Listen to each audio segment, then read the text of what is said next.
What's the instant reaction around the league to Sacramento trading Tyrese Haliburton? Stunned. Listen, Tyrese Haliburton has been the best player on that team. I want to start this with a quote by Deb Haaland that reads, "We must shift our thinking away from short-term gain toward long-term investment and sustainability, and always have the generations in mind with every decision we make." First off, I want to say that I don't think the Sacramento Kings had a bad trade deadline. I actually think they got better as a basketball team right now, adding guys like Dante DiVincenzo, Trey Lyles, Josh Jackson, Jeremy Lamb, Justin Holiday are good pieces who can help this team out right now. Even adding Domantas Sabonis is of course a big upgrade, a two-time All-Star who is just 25 years old, and they will help them win games this season. However, I believe that the Kings trading away Tyrese Haliburton in that deal will be a decision that will come back to haunt this franchise for years to come. Kings couldn't have been more lucky to get Tyrese, as Haliburton literally fell into their lap in the 2020 NBA draft. Coming out of Iowa State, some mock drafts that I saw had Reese going as high as number 6 overall to the Atlanta Hawks. Ultimately, he fell all the way down to the 12th overall pick, which belonged to Sacramento. For once, the Kings made a smart decision and took the best player available, and Haliburton quickly showed that he could be a building block for this team moving forward. Tyrese Haliburton quickly silenced the doubts about his unorthodox looking jumper en route to a pretty successful rookie season. In his rookie year, Reese put up averages of 13 points, 3 rebounds, 5.3 assists, and just 1.6 turnovers per game, and he shot an efficient 40% from downtown on 5 attempts per game. He also finished 3rd in Rookie of the Year voting, only behind LaMelo Ball and Anthony Edwards. Clearly the potential is there, and Reese has shown signs that he can play alongside De'Aaron Fox. In year 2, Tyrese decided to step it up even more. His numbers improve across the board, averages of 15 points per game, 7.6 assists per night, still shooting 40% from downtown, clearly showing signs that he's going to be a great player for years to come. But what was even more impressive was the way that his game has started to expand for himself in Sacramento, as he looked a lot more comfortable creating for himself off the dribble.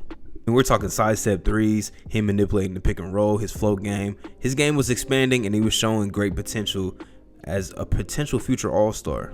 And what was even better than all of that was the numbers that Reese was putting up when De'Aaron Fox was not in the lineup. Haliburton was averaging 19.6 points and 10 assists per game in 14 contests without De'Aaron Fox in the starting lineup. This alone started to raise questions on if the tandem would be better off without each other. Trade rumors started to swirl, especially with a potential trade to Philly for Ben Simmons. But I can honestly say that I did not expect Tyrese to be the guard to be traded. I will say that right now, De'Aaron Fox is probably the better player than Tyrese Haliburton. With that being said, I see a lot more upside with the potential of Haliburton being the point guard of the future over Fox.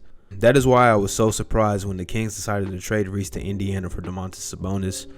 But Sacramento has made a number of just disastrous, head-scratching decisions over the last 15 years. But that itself could be its own video because there are so many bad mistakes that this organization has made time and time again. I also feel like Domantas Sabonis is a better player right now. And he's a very good player. Don't get me wrong. He's a 2-time All-Star. He's a double-double machine. Very good playmaker. He does a lot from the big man spot. And he's a very, very valuable piece. And him being the better player right now is why this is an okay trade for the short term. But is it worth going all in just to make the play-in tournament this year compared to many years of potential All-Star appearances for Tyrese Haliburton? Who knows where he could lead your team to if he's the best player and you build around him. Especially when he has been so vocal about wanting to change the culture in Sacramento, which is something that desperately needs to happen. He said in his Player Tribune article just how shocked he was, how he actually broke down crying when he found out the news. He didn't believe it was true when his agent was telling him that the trade was about to go through. Somebody that already in just a couple seasons has put his heart and soul into the Sacramento Kings organization, which we haven't seen that probably since the Chris Webber days. A player that actually wanted to be there. And even if the Kings wanted to trade Tyrese, it might have been smarter to wait a little bit down the line when maybe another star player somehow became available, because Tyrese is obviously a valuable asset that a lot of teams would love to have. I mean, hell, he almost got you Ben Simmons. Now for the brighter side of things, the Pacers are getting a guard that I believe will be a perennial all-star for years to come. Reese has already had a couple great games so far in Indiana, and Pacers fans should be very excited about the talent that they now have in Reese. I'm sure there won't be any more $1 tickets on sale. I can't wait to go to Indiana and see Reese in person because he's one of my favorite young players in the league, and he is going to continue to grow as a young guard, and he's going to be a superstar one day. Now for the Kings, I know fans refer to Sacramento as basketball hell, And I really hope that this short-term gain is worth it in the end. I hope that they do make the play-in tournament. I hope the Sabonis, De'Aaron Fox-led team can be better in the future and make some playoff appearances. But I also hope that this is not another colossal mistake made by this Kings organization.